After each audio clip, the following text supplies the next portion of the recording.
Hey guys, it's Annie and welcome back to a brand new YouTube video. So today is going to be a very helpful video. As y'all are stuck in quarantine and not knowing what to do, this is my most recommended TV shows and movies part 3. I have two other parts of this video. I'll leave them in the description box below. So if you don't like anything in this video, you can probably check those out to find something to watch. So yeah, hopefully you guys will be enjoying and stay tuned. So the first show is Pretty Little Liars, also known as PLL. This is a pretty old show and I'm pretty sure a lot of people have watched it, but if you haven't, I do not know what you're doing.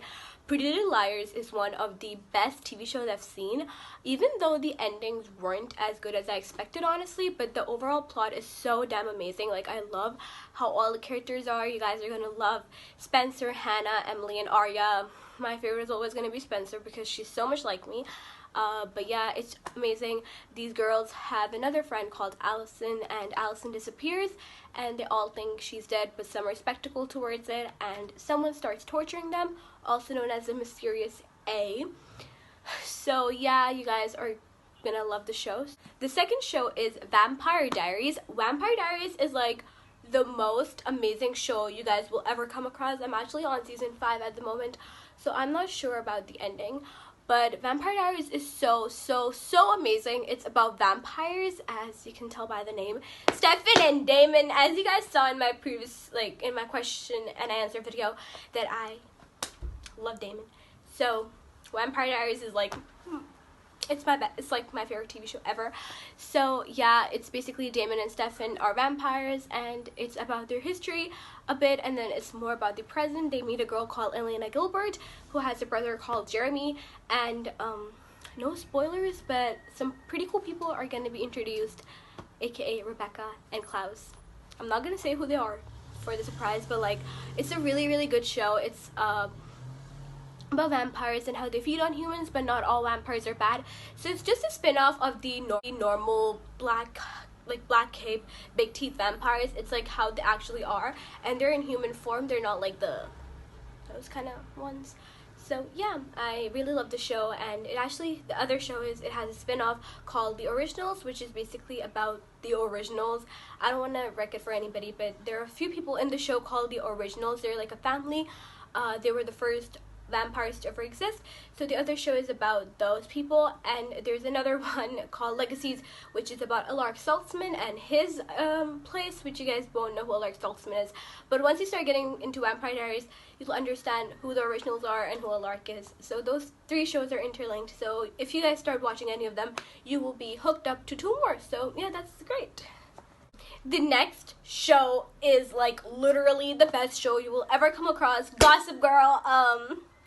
It's actually a very old show as well, but Gossip Girl is so fun to watch, and it has Chuck Bass, which is another one of my favorite characters ever, Blair Waldorf, Nate, and Serena. Blair and Serena are best friends, and like Nate and Chuck are best friends, and they all have a group circle. It's a very good TV show, and it's just like not only teenage drama, but like the Upper East Side, which is basically where all the rich people in Manhattan live.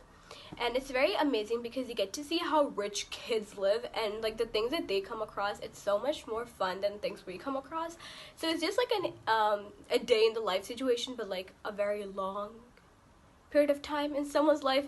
But yes, I actually grew such an attachment to the characters, also known as Chuck Bass, at the end of the show. So yeah, you guys will really like watching this show. Yeah.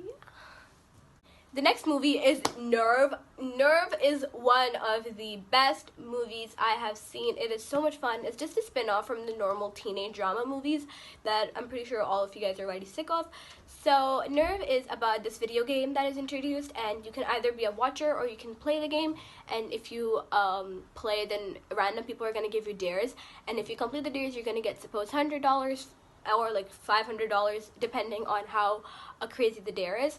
And one of the dare was to like blindfolded ride a bike at 100 kilometers per hour. So it's pretty crazy dares, but it's basically about a girl who is like never out of her shell, and then she breaks out of her shell and something happens in the end. So I don't want to spoil it for anybody, but it's about a video game that takes over people's lives. It's very amazing, and it's a really cool because of all the cool effects and stuff. So yeah, you're actually gonna really like it, so watch it because you're stuck in quarantine. lastly, the two movies. Why are all of these series, like, they're all TV shows that have series, and then there are movies that are also interlinked. Anyways, pretty sure you've heard of it. To All the Boys I've Loved Before Part 1 and To All the Boys I've Loved Before P.S. I Still Love You, two-part movie on Netflix. It is so amazing, featuring Lana Condor and Noah Centineo. It is such a good movie. It's so fun, and it's just a really chill movie. So if you guys just want to do an all-nighter with some popcorn and cotton candy, then you should probably watch this movie because it's lit. I really enjoyed watching them, especially because the characters are so funny, and more than watching the movie, I enjoyed watching their interviews regarding the movie because it's so much fun. So just a plus point if you guys want to watch their interviews. They're very fun. So yeah, that is the last movie series.